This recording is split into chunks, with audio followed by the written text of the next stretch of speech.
The porcelain bowl hit the marble floor and shattered like a gunshot. Hot soup exploded across polished white stone. A silver spoon spun in frantic circles before collapsing into silence. Jonathan Whitmore stood up so slowly that the entire dining hall seemed to lean away from him. His voice came low, controlled, deadly. Who did that? At the far end of the 30-foot table, an 11-year-old boy stood frozen, barefoot, thin, his hands still trembling in the air where the bowl had been seconds ago. The investors stopped chewing. Crystal glasses hovered mid-air. Jonathan's eyes locked onto the child. "You," he said. "Explain yourself." The boy swallowed, said nothing, and in that silence, 30 years of buried rage began to surface. Before we dive deeper, let us know in the comments where you're watching from. We'd love to hear from you. And if you're new here, click the subscribe button so you never miss any of our upcoming videos. The banquet had been flawless up until that moment. The press had arrived early. Cameras had captured Jonathan Whitmore smiling beside state senators, philanthropists, business partners. The Whitmore Foundation's annual charity dinner was supposed to highlight his generosity. Millions donated to orphan programs across the country. Irony hung thick in the air now. An orphan had just humiliated him. Jonathan took one step forward. "Do you understand what you've done?" he asked. The boy's name was Daniel. He nodded faintly. "Then speak." Daniel's voice barely rose above a whisper. "I'm sorry, sir." "Sorry?" Jonathan's jaw tightened. "You knock my food to the floor in front of my guests and all you have is sorry?" A few investors shifted uncomfortably. One woman leaned toward another. "Who let him in here?" Daniel's hands clenched at his sides.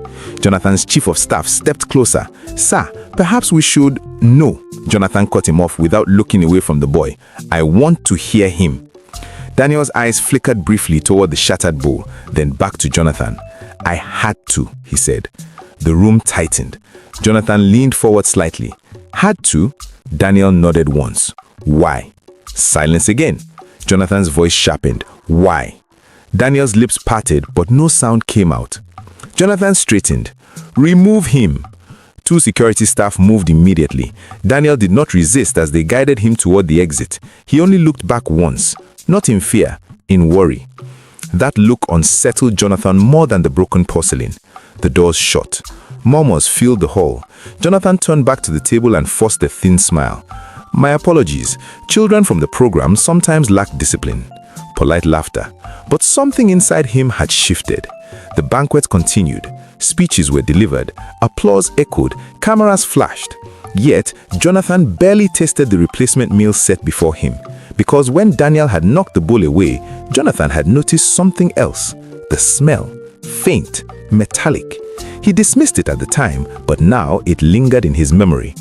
To understand why that smell mattered, why one child's desperate act could shake a man who had survived boardroom wars, hostile takeovers, and decades of calculated silence, you would have to travel back 60 years to a different dining table, a different boy, a different kind of hunger. Jonathan Whitmore was born in a town that no longer existed on modern maps, a small, struggling place in rural Georgia where poverty was not a circumstance but a weather pattern, permanent, unrelenting, occasionally brutal. His father worked the same factory floor for 22 years and never received a raise. His mother cleaned houses 6 days a week and came home with raw hands and a quiet dignity that Jonathan would not fully appreciate until she was gone. They were not destitute, but they were always one bad month away from it. Food in that house was not taken lightly. A meal was not just a meal, it was hours of labor made physical. It was sacrifice pressed into bread and broth. Jonathan's mother would stretch a chicken across 3 days. She knew how to make poverty taste like care. Young Jonathan understood this without being told. He saw how carefully his mother divided portions. He saw how his father sometimes skipped dinner claiming he wasn't hungry. When Jonathan was old enough to understand, he knew his father was simply making sure his children ate. He carried that lesson into adulthood like a scar. When Jonathan was 9, his family hit the worst stretch they had ever known. The factory had layoffs. His father was out of work for 3 months. His mother took on extra clients, but it wasn't enough. There were evenings when the house was entirely quiet because no one wanted to say what everyone already knew. One evening, Jonathan's younger brother, Thomas, 7 years old, gap-teethed with his mother's eyes, found a half-eaten sandwich left behind by a wealthy family whose house their mother cleaned. He brought it home triumphant, holding it like a trophy. Their mother's face when she saw it, the way she paused, the calculation behind her eyes. She did not take it from him, she let him eat it. That night, Thomas became violently ill. By morning, he could not stand. By afternoon, they were at a hospital. By midnight, Thomas was gone. Contaminated food. The doctors said it quietly, like the words themselves were a verdict. Jonathan stood outside the hospital room door and felt something inside him turn to stone. Not break, harden. The kind of hardening that takes a lifetime to undo, if it ever undoes at all. He swore 2 things that night. He would never be powerless again, and he would never waste food, ever. He kept both promises. By 30, he had built his first real estate company from a borrowed desk and a borrowed phone. By 40, he had acquired 3 competitors and tripled his net worth. By 50, he was the kind of man who got called before his name, the millionaire Jonathan Whitmore, as if wealth had become his first name. His wife, Catherine, had loved him in spite of the walls. She had been the only person who could make him laugh without trying, who could sit in the same room with him and make silence feel like warmth instead of isolation. When she died of cancer 11 years ago, Jonathan sealed the last door he had left open. His son, Richard, had tried for a while, called, visited, argued, eventually gave up. Jonathan told himself this was Richard's choice. Most of the time, he almost believed it. He established the Whitmore Foundation 5 years after Catherine's death, not from warmth, but from something colder and more complicated. Guilt, perhaps. The need to be useful, the echo of his mother's hands. He wrote the checks, he attended the dinners, he kept his distance, and he made sure his food was never, ever disrespected. Daniel arrived in the program 8 months earlier. He was 11 years old and had the eyes of someone who had already done a great deal of watching. His parents, a school teacher and a nurse, had died in a car accident on a wet highway outside of Memphis. No grandparents, no uncles or aunts in a position to help, Daniel had slipped through the cracks that swallow children whole and ended up in the Whitmore Foundation's group home in the city. Mrs. Ellis, the home's lead caretaker, noticed him immediately, not because he was loud, he was almost never loud, but because of the precision of his attention. He watched everything. He remembered everything. When new children arrived, Daniel was always the first to notice if they hadn't eaten, always the first to quietly slide half of his portion across the table without making a performance of it. That child carries something heavy, Mrs. Ellis told a colleague once, but he doesn't let it spill on anyone else. Daniel was selected for the youth volunteer program at the estate, a handful of older children chosen to assist at foundation events, shadowing staff, clearing dishes, learning how professional environments operated. It was meant to give them exposure, a sense of possibility. He had been looking forward to it for weeks. On the night of the banquet, Daniel arrived in the pressed uniform they had given him, a white shirt 2 sizes too big and black trousers hemmed with safety pins. He stood with the other youth volunteers near the kitchen entrance and listened carefully to the head housekeeper's instructions. He was assigned to the east wing of the dining hall. Clear and carry. Stay quiet. Don't make eye contact with guests. Stay invisible. Daniel was very good at staying invisible. The evening moved smoothly. Music, crystal, laughter. The specific kind of laughter that comes from people who feel powerful and want to remind each other of it. Daniel carried plates, refilled water glasses when the junior staff signaled him. He moved quietly, efficiently, and he watched. He always watched. The soup course arrived at 8:15. Daniel was standing near the service corridor when the first bowls went out. He watched the servers move, memorized their route. He noticed the new kitchen hire, Marcus he thought his name was, moving near the food station with an urgency that didn't match the smooth rhythm of the rest of the staff. Something about the man's posture. Too careful, too deliberate. Daniel watched him lean briefly over a particular tray. The tray that headed toward the head of the table. Daniel frowned. He stepped slightly closer. The smell reached him before the tray did.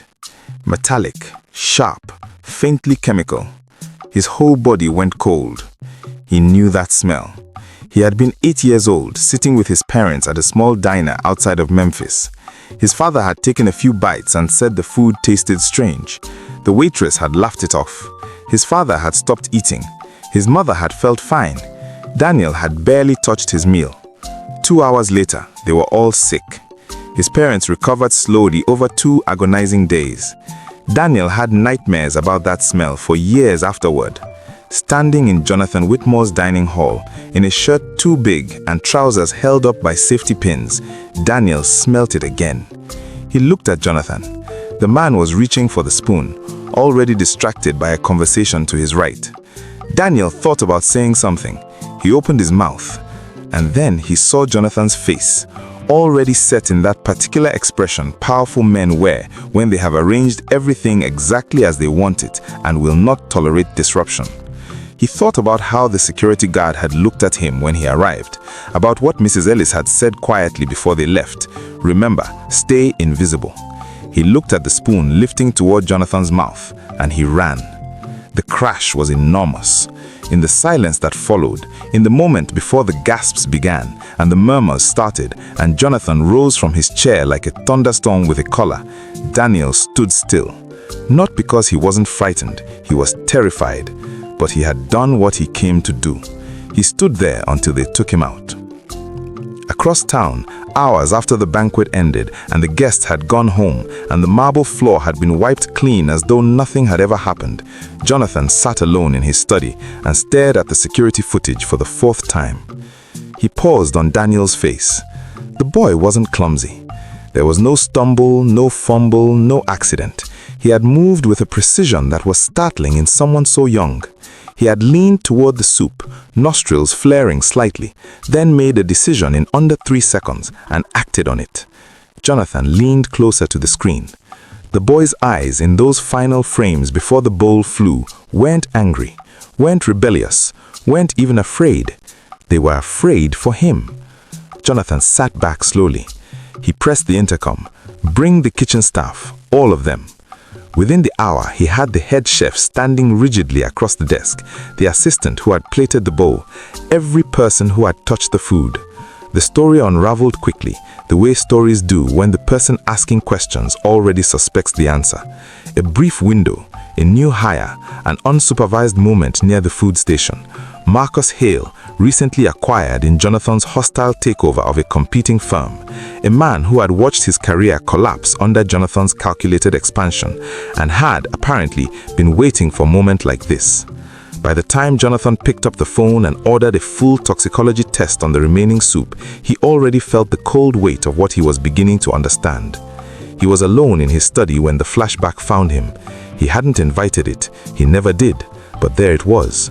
Thomas at the kitchen table, Thomas laughing at something Jonathan had said, the gap in his front teeth, the way he always laughed with his whole face, the hospital corridor, the doctor's voice, the sound of his mother, the stone forming in Jonathan's chest. He sat very still for a long time.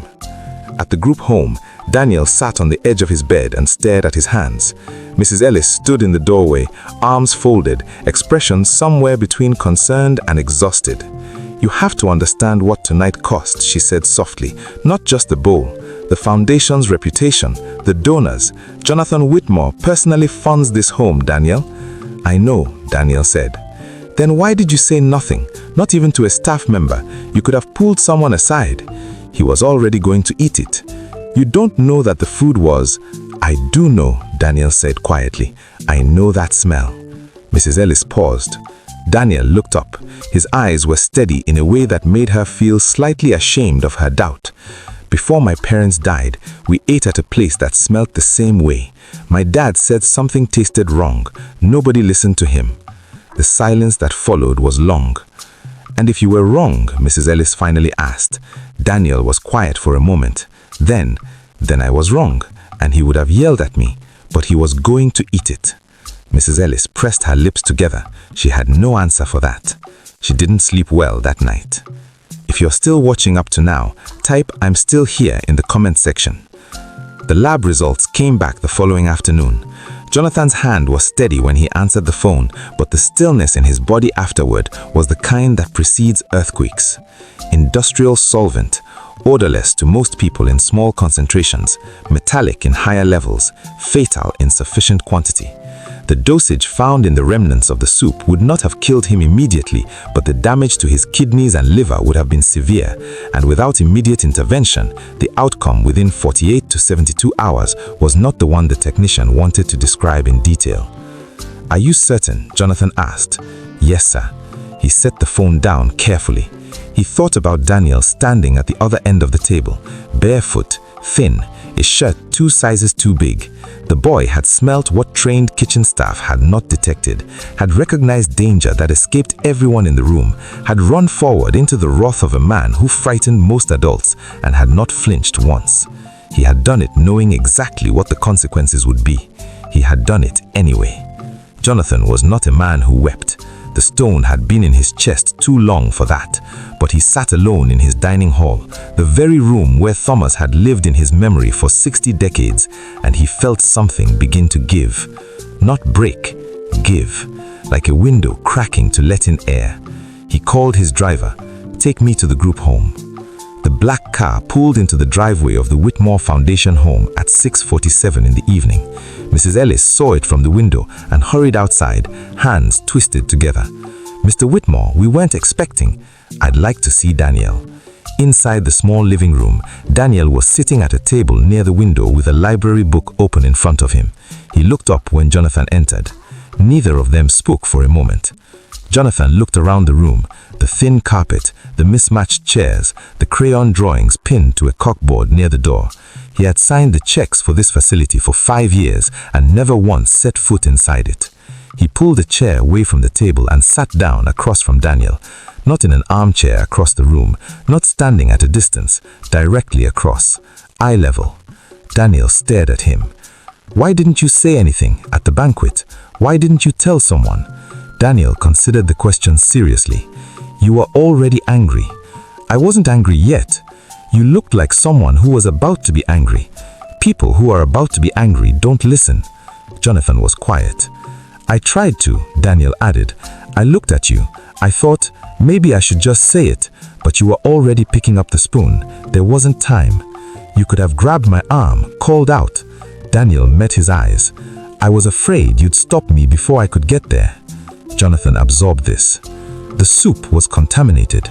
Daniel nodded once. He didn't look surprised. "You knew," Daniel said. "I suspected. I hoped I was wrong." "You weren't." Daniel looked down at his hands. Jonathan studied the boy's face.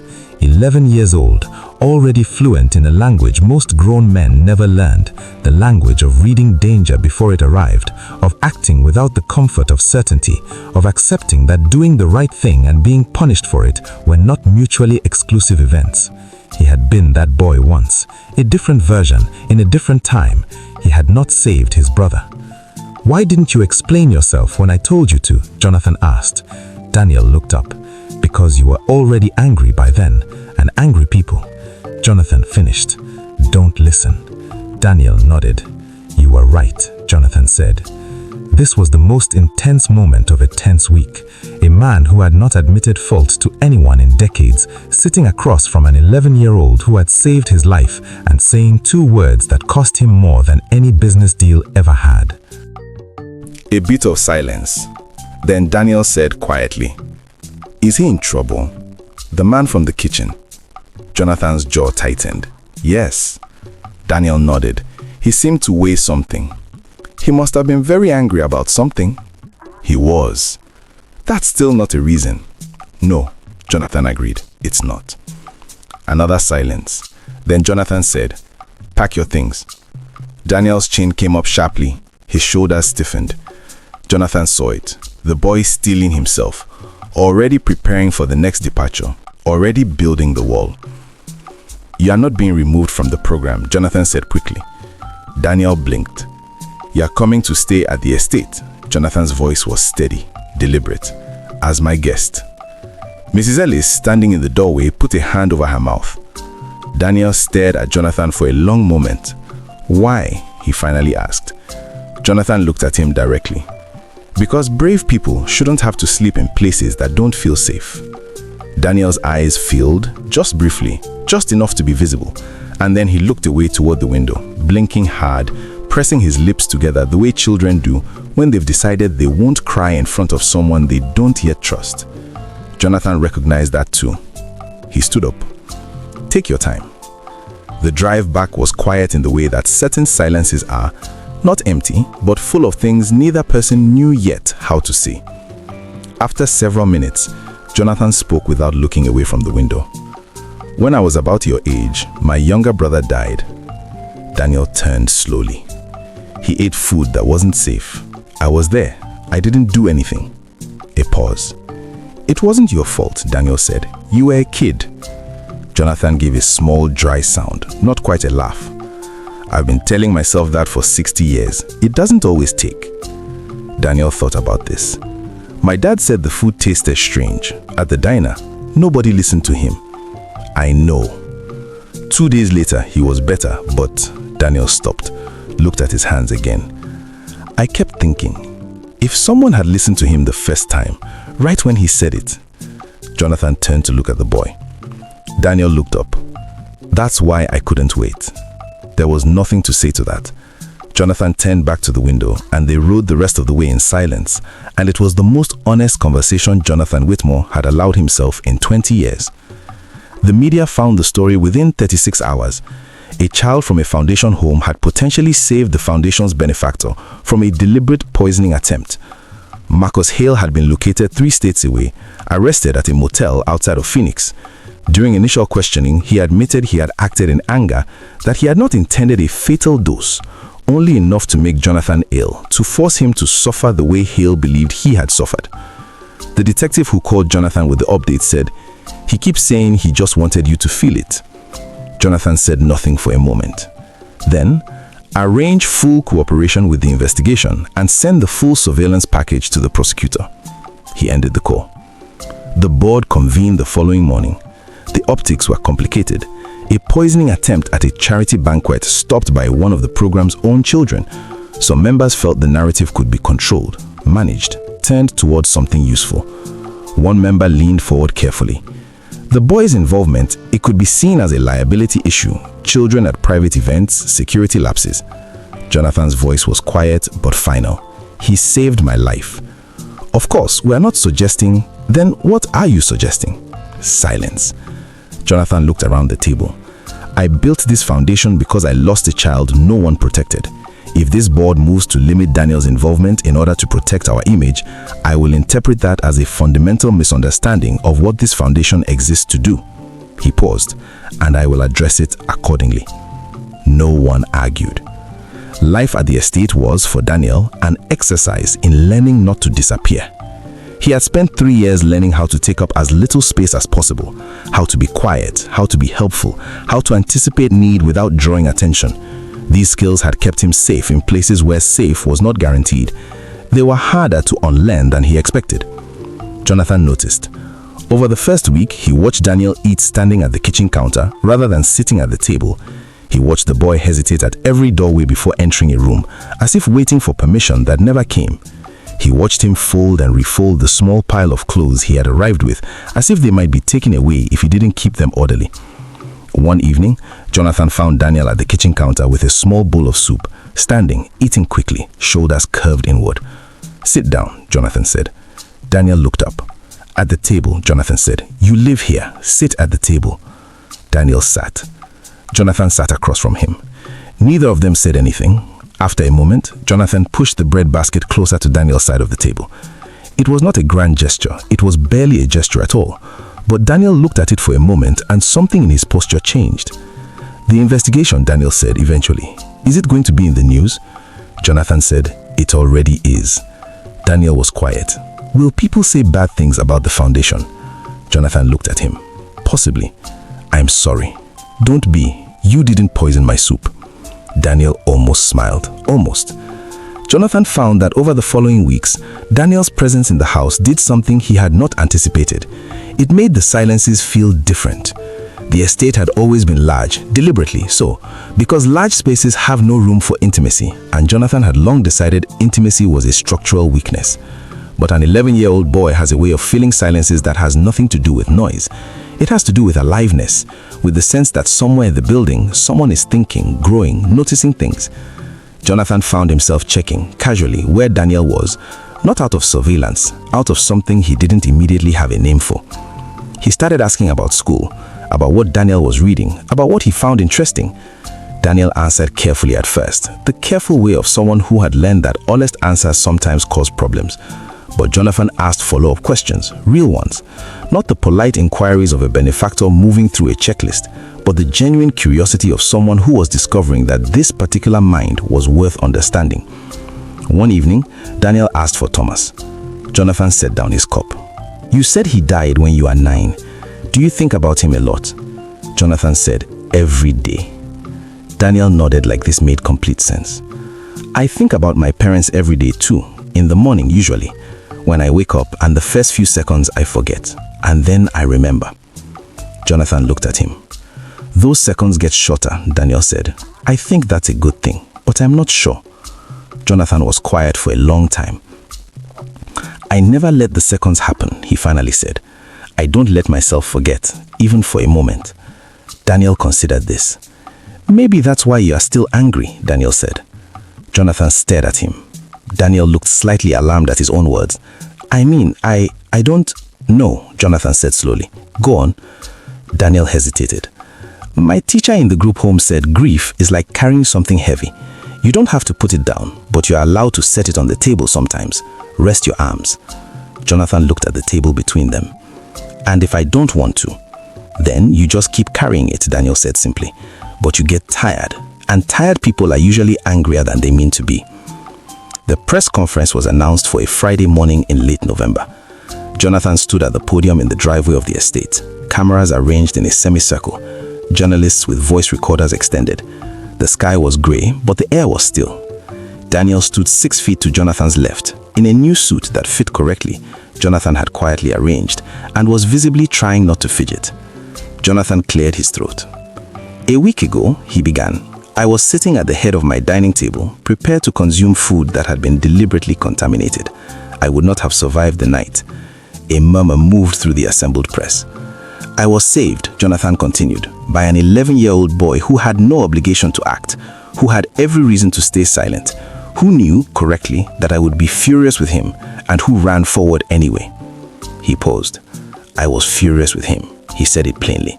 I was wrong. He heard Daniel inhale beside him. Today we are announcing the Daniel Courage Scholarship, a fund that will support children from the Foundation's programs who demonstrate integrity even when it is costly. He glanced sideways, especially when it is costly. Applause, questions, cameras. But the part that stayed, the part that played in Jonathan's mind afterward, when the crowd had dispersed and the driveway was quiet again, was what Daniel said as they walked back inside. You didn't have to say you are wrong. Yes, Jonathan said, I did. Why? Jonathan was quiet for a moment. Because I spent 60 years deciding that admitting fault was weakness. And I have spent 60 years being less than I could have been because of it. Daniel seemed to think about this. My dad used to say that the strongest thing a person can do is correct course. Your father sounds like he was a wise man. He was pretty regular, Daniel said. He just paid attention. Something caught in Jonathan's chest. He did not say anything further, but that evening, he opened the drawer in his desk that he had not opened in 12 years, the one with the old photograph. The two boys at the kitchen table, Thomas with his gap-toothed smile, young Jonathan looking at the camera with the intensity he had apparently never outgrown. He set the photograph on top of the desk. Beside it, he placed the press photograph, himself and Daniel at the podium, Daniel's hands clasped in front of him, Jonathan's expression more open than it had been in any photograph taken in the last 2 decades. Not replacing, not erasing, just adding. Months passed. The trial moved through the courts. Marcus Hale pleaded guilty to a reduced charge after cooperating fully with investigators. He received 4 years. Jonathan did not attend the sentencing. He sent a letter, not of forgiveness, not yet, but of acknowledgement, that destruction born of grief does not undo the grief, that he hoped in time Hale would find a better way to carry what he was carrying. He did not show the letter to anyone. Daniel found him in the study one evening, sitting with it still in his hand. What's that? A letter I wrote. To who? Jonathan hesitated, then told him. Daniel was quiet for a moment. That was generous. I'm not sure it was, Jonathan said. I'm not sure I meant it completely, but you wrote it anyway. Yes. Daniel nodded. My dad always said, you don't wait to feel ready to do the right thing. You do the right thing and let the feeling catch up. Jonathan looked at him. He really did pay attention, he said. Daniel smiled, a real one, the kind he had been slowly releasing over the month, the one that reached his eyes.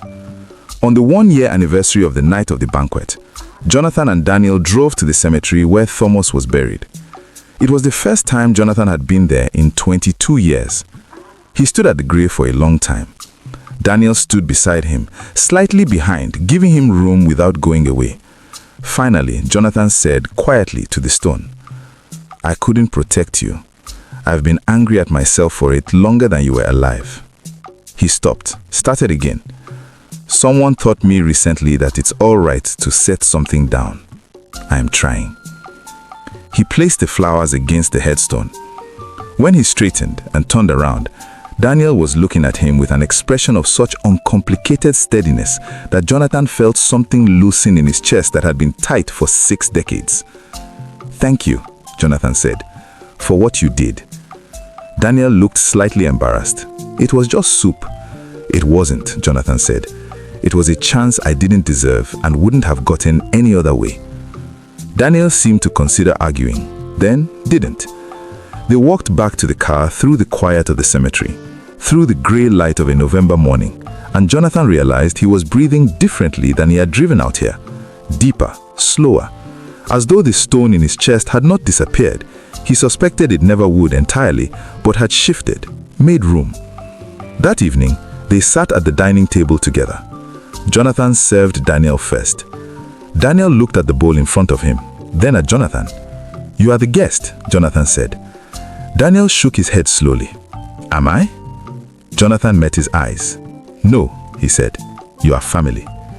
They sat in silence for a moment, 2 bowls of soup between them, steam rising in the warm light of the dining room where a year ago the porcelain had shattered. The narrator's voice, when it comes, is quiet. That night, a bowl of soup shattered more than porcelain. It shattered the certainty of a man who had confused control with strength for 60 years, and the silence of a boy who had learned that being invisible was safer than being seen. From those pieces, something was built. Not perfect, not simple, nothing real ever is, but warm and unbroken and shared. If this story reached something in you today, share it with someone who needs to hear it. Leave a comment below telling us what lesson stayed with you most. And if you haven't subscribed yet, now is the time. Because every week, we bring you stories like this one. Stories that stay with you long after the screen goes dark. Click subscribe, hit the bell, and we'll see you in the next one. Because sometimes, it only takes one brave moment to heal a lifetime of anger.